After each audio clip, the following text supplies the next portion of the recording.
Que dois-je faire pour bien mettre en service ma piscine? Bonjour et bienvenue, je suis Patrice, technicien, formateur, expert piscine. Et aujourd'hui, j'ai eu envie de vous faire une vidéo tutoriel pour vous expliquer quelles sont les étapes précises pour parfaitement bien mettre en service votre piscine. Alors, la première chose à faire, à regarder pour la mise en service, une bonne mise en service de votre piscine, est de contrôler son état général. Si elle sort d'un hivernage actif ou d'un hivernage passif, ce qu'il faut faire, la première chose, c'est de la remettre en état de fonctionnement. C'est-à-dire qu'elle sera pleine et prête à fonctionner. Ensuite, ce qu'il va vous falloir faire, c'est contrôler que l'ensemble de la filtration fonctionne correctement et surtout sans fuite d'eau.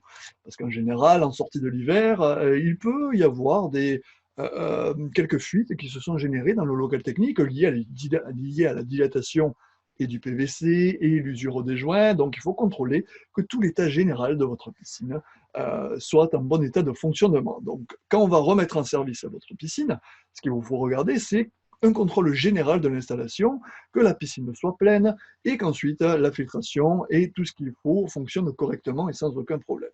Bien sûr, s'il y a un problème, soit vous le réparez, soit vous faites appel à un technicien de piscine, votre technicien de piscine préféré, bien sûr, que vous avez dans votre secteur. Si vous avez des régulations automatiques, il vous faudra faire, bien sûr, les étalonnages des sondes de pH, les nettoyages de cellules au sel, par exemple, puis ajuster le taux de sel si, bien sûr, votre piscine est au sel. Alors, pourquoi? Parce que, bien, en sortie d'hiver, les cellules n'ont pas fonctionné, les cellules au sel n'ont pas fonctionné, les sondes de pH, les sondes de redox, tout ça n'a pas fonctionné et normalement, il vous faut les réétalonner. Alors, certaines font fonctionner les cellules de pH, les sondes de pH, d'autres non. Bref, quoi qu'il en soit, il vous faudra faire les étalonnages nécessaires. N'oublions pas une chose qui est importante, c'est que c'est de l'électronique, et comme tout ce qui est électronique, eh bien, il faut le comparer à une voiture. Une voiture, eh bien, on va faire la révision une fois par an environ. Eh bien, pour les régulations automatiques, chimiques, type pH, redox, électrolyseur au sel, et j'en passe, eh bien, il faut faire un étalonnage des sondes de pH. Recherchez un petit peu dans toutes les vidéos que j'ai créées. Vous avez tous les tutoriels nécessaires pour ça. Et surtout, si vous n'en sortez pas, vous appelez votre piscinier préféré qui viendra chez vous vous faire les étalonnages comme un pro, parce que forcément, bien sûr, c'est un pro. Donc, à ce stade, ensuite, normalement, votre piscine est prête à être nettoyée, puis traitée pour vous y baigner rapidement. Alors, qu'est-ce qu'il va falloir faire? Il va falloir suivre les étapes suivantes pour un nettoyage efficace de votre piscine. Surtout, une erreur à ne pas faire, ne mettez surtout pas le robot en fonctionnement pour aspirer les poussières et tout ce qui est infiltrable. Pourquoi? Parce que ben, votre robot, il va mettre tout en suspension, pratiquement tout en suspension. Bien sûr, il va en filtrer, ça, nous sommes d'accord, mais le robot n'est pas fait pour remettre en service une piscine. Un robot, en général, est fait pour faciliter le nettoyage de votre piscine, bien que ça ne vous empêche pas de devoir brosser à droite et à gauche les éléments de votre piscine, mais ça, on va y revenir juste un petit peu plus loin. Donc, on ne met pas le robot lors de la mise en service de la piscine, lors du premier nettoyage de l'année, parce que sinon, catastrophe, hein, vous allez mettre beaucoup plus de temps à remettre votre piscine en état, et ça serait dommage. Toutes les particules vont être en suspension, donc ça serait pas super. Pendant toutes ces manipulations-là et toutes ces étapes, les régulations chimiques sont à l'arrêt. Bien sûr, on va faire des manipulations qui sont spécifiques pour la mise en service, et donc les régulations chimiques ne doivent pas être en fonctionnement parce que bien tous les taux chimiques ne sont pas mis correctement, ne sont pas régulés correctement, et bien sûr, on va faire des manipulations qui injecteraient des produits sans qu'il y en ait vraiment besoin. Donc, c'est pas génial. Okay, donc, les régulations chimiques, elles sont à l'arrêt. Alors, cette méthode, bien sûr, va fonctionner que si votre piscine est claire en sortie de l'hiver, c'est-à-dire qu'on voit le fond, que tout va bien, qu'elle n'est pas toute verdâtre hein, et noire. Si c'est le cas, j'ai d'autres tutoriels pour rattraper ça, mais là, on est vraiment dans le cadre d'une sortie d'hivernage où la piscine est plutôt belle et où il faut la remettre en service sans trop forcer. Ok, donc ce tutoriel est valable pour tout ce qui est piscine hors sol, enterrée, piscine coque, béton, carrelage, liner, membrane armée, tout ce que vous voulez comme revêtement, c'est les piscines en général, donc cette méthode est parfaitement valable. Donc la première chose à faire, la chose numéro 1, ça va être de nettoyer la ligne d'eau.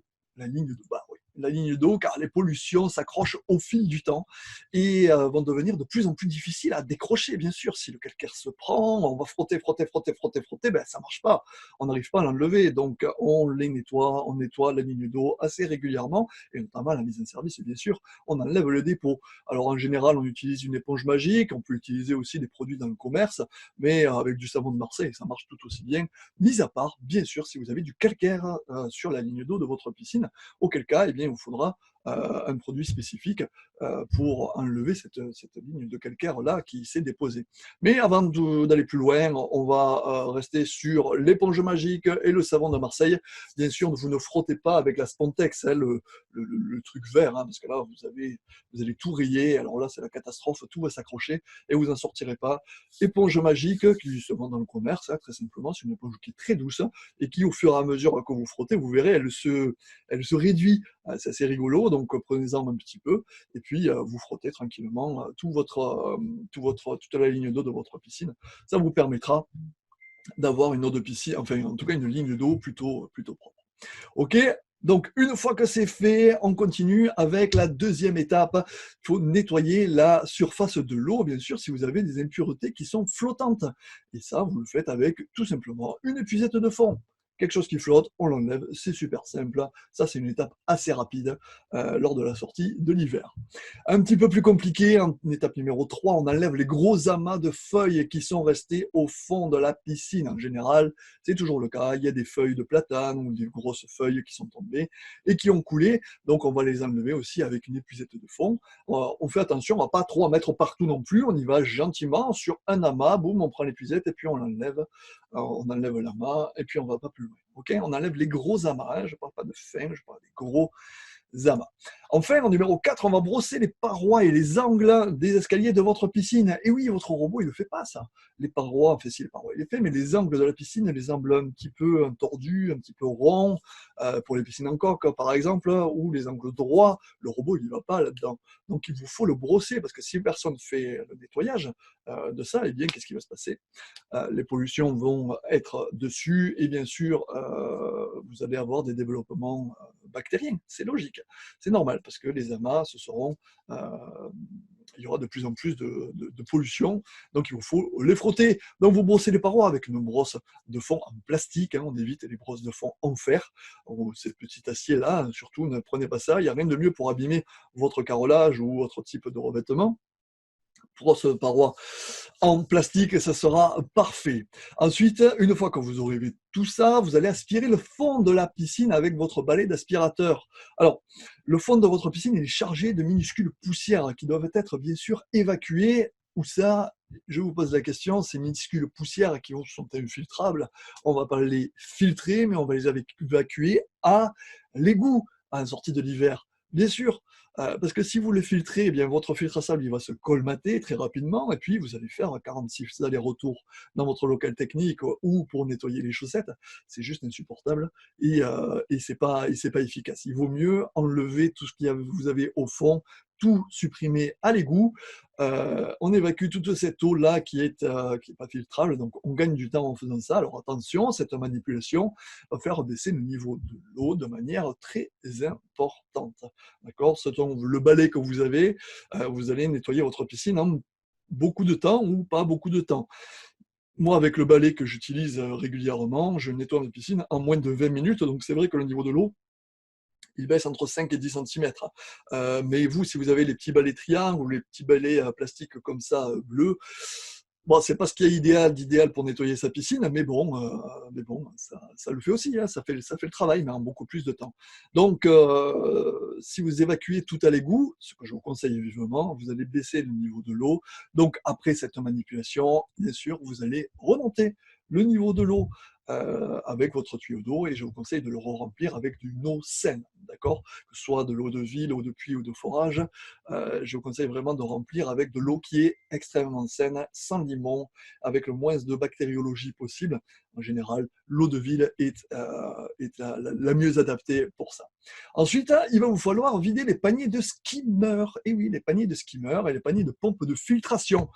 Après l'aspiration à l'égout, parce que la filtration, qu'est-ce qu'elle va faire? Eh bien, elle va aspirer les herbes qu'il y avait au fond, tous les petits détritus, et tout ça, ça va se stocker dans le panier de la pompe de filtration. Donc il vous faut l'évacuer, ce panier de la pompe de filtration, et puis le laver tout simplement. Voilà, pour permettre une bonne filtration à l'avenir. Vous videz les skimmers, les paniers de pompe de filtration, et vous remettez tout en place, et c'est reparti. Ensuite, en étape numéro 7, il vous faut laver correctement votre filtration. Alors que ce soit une filtration à sable, que ce soit une filtration cartouche ou à chaussettes, il y a plusieurs types de filtration, hein, mais en tout cas, on lave correctement le système de filtration pour éliminer toutes les pollutions. Et en étape numéro 8, on va rincer bien sûr la charge filtrante. Hein, encore une fois, que ce soit une chaussette, une cartouche ou un filtre à sable, vous rincez tout ça pour enlever tous les derniers résidus. En étape numéro 9, on va régler les vannes d'aspiration pour maximiser l'aspiration de vos skimmers. Et oui, les skimmers, c'est super important. C'est ce qui permet d'écrémer la surface de l'eau et donc d'enlever toutes les pollutions. Donc, ce qu'il vous faut faire, eh bien, on écrème absolument toute la surface de l'eau grâce au réglage des vannes du local technique. Donc, la vanne du skimmer, on l'ouvre bien sûr, évidemment, à fond et on maximise l'aspiration dans les skimmers. Ensuite, en étape numéro 10, on va régler le temps de filtration. Le temps de filtration, on va le régler de manière automatique. Okay, on va tourner une seule fois dans la journée, pendant les heures les plus chaudes de la journée. On ne tourne pas la nuit. Hein. Ça ne sert à rien. Hein. Lorsqu'on remet en service la piscine, on fait l'entretien. Une seule fois dans la journée, dans les heures les plus chaudes de la journée. Et la règle, c'est la température de l'eau divisée par 2. Si la température de l'eau est à 20 degrés, on divise par 2 et ça fait 10 heures de fonctionnement par jour. Par exemple, 8 heures, 18 heures ou 10 heures, 20 heures en une seule traite. Ok ? Voilà. Une fois que tout ça c'est fait, nous allons attaquer l'ajustement des taux chimiques de votre eau de piscine, alors que vous traitiez au chlore ou au brome, ou tout autre type, mais là en tout cas je vais parler du chlore et du brome, il nous faut traiter ça de la manière suivante.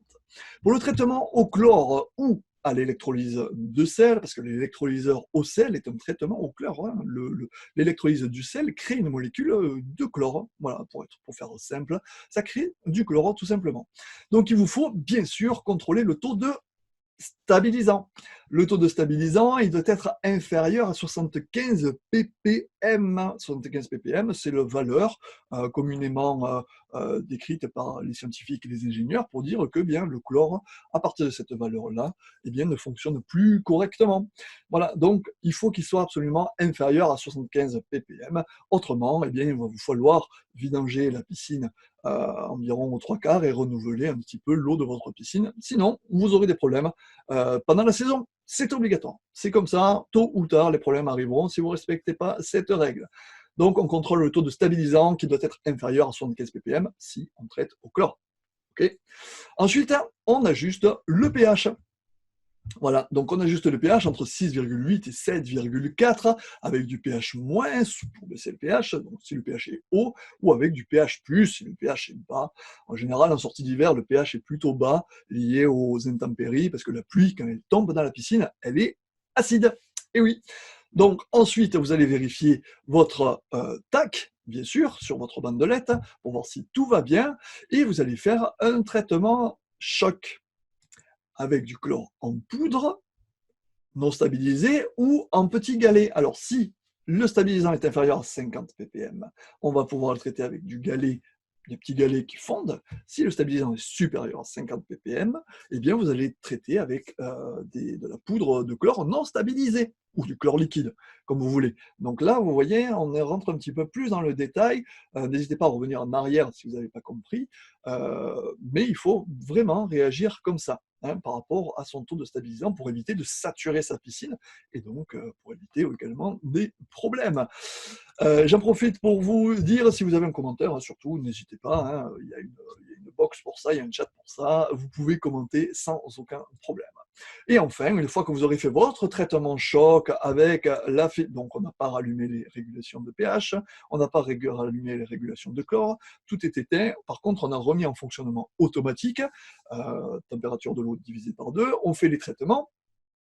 Et ensuite, le lendemain, ou 48 heures plus tard, on va reprendre l'entretien courant de votre piscine. d'accord? En respectant scrupuleusement les consignes d'un parfait entretien de piscine. Parce que c'est bien de mettre en service parfaitement votre piscine, mais si vous ne respectez pas à la lettre l'entretien de votre piscine, donc ça veut dire le nettoyage, la maintenance du local technique et la chimie de votre piscine, avec les traitements longue durée, quels produits utiliser, tout ça, eh bien vous allez à catastrophe et c'est certain que dans la saison, vous aurez des problèmes liés à votre piscine, donc vous allez dépenser de l'argent inutilement en produits de rattrapage. Non, ne faites pas ça, suivez vraiment tous les guides que je vous apporte, que ce soit ici ou que ce soit sur les différents conseils piscine que j'ai sur formationpiscine.fr. Suivez pas à pas tout ce que je vous dis et vous aurez absolument aucun souci de qualité d'eau lors de la saison. On continue, si vous traitez au brome maintenant, donc si vous traitez au brome, eh bien, le pH va se réguler entre 7,4 et 8. Okay, le taux de brome dans ce pH-là doit être entre 1 et 3 ppm. Pareil, il se mesure avec des bandelettes de mesure. Et si le pH est supérieur à 8, eh bien, le taux de brome doit être entre 3 et 5 ppm. C'est là où il va être le plus désinfectant pour votre piscine, parce que c'est quand même le but, que vous vous baigniez dans une piscine qui n'ait pas de développement d'algues vertes et qui soit désinfectant et désinfectante. C'est la règle, c'est comme ça, c'est la loi. Une petite astuce, le stabilisant n'a aucune incidence dans l'action du brome, mais la gestion du brome est peut-être un petit peu plus compliquée que la gestion du chlore. C'est pour ça que je le conseille pas trop sur des piscines qui sont à l'extérieur. Voilà, donc vous avez absolument tout ce qu'il vous faut faire, tout ce qu'il vous faut savoir pour bien mettre en service votre piscine. Maintenant, si vous n'avez pas spécialement compris tout ce que j'ai dit et que vous ne connaissez pas vraiment comment on fait pour votre piscine, si vous venez d'en acheter une, si vous venez d'en faire construire une, si vous venez d'acheter une maison avec une piscine à l'intérieur et que vous vous sentez perdu, eh bien rendez-vous sur formationpiscine.fr. Vous avez absolument tous les guides et tous les conseils en ligne que je peux vous donner, tels que je viens de vous donner maintenant ici. Une chose très très importante à savoir aussi, c'est que j'offre une formation gratuite, complète, un petit peu plus poussée que celle que je viens de vous donner ici, pour connaître les 7 secrets de votre piscine limpide, pour bien sûr la maintenir limpide toute l'année et sans problème. Rendez-vous sur formationpiscine.fr. J'espère que cette vidéo vous aura plu et vous aura conquise. Mon objectif, c'est vraiment de vous aider pas à pas, étape par étape, sur la gestion de votre piscine. Bien sûr, vous pouvez commenter, liker et partager la vidéo. C'est fait pour aider absolument tout le monde. Et par exemple, votre voisin peut avoir certains soucis dans la piscine, comme c'est régulièrement le cas. Un petit bonjour à tous mes abonnés qui me regardent. Merci pour votre confiance et votre fidélité. Je vous dis à très très bientôt pour de prochaines vidéos. Bye bye.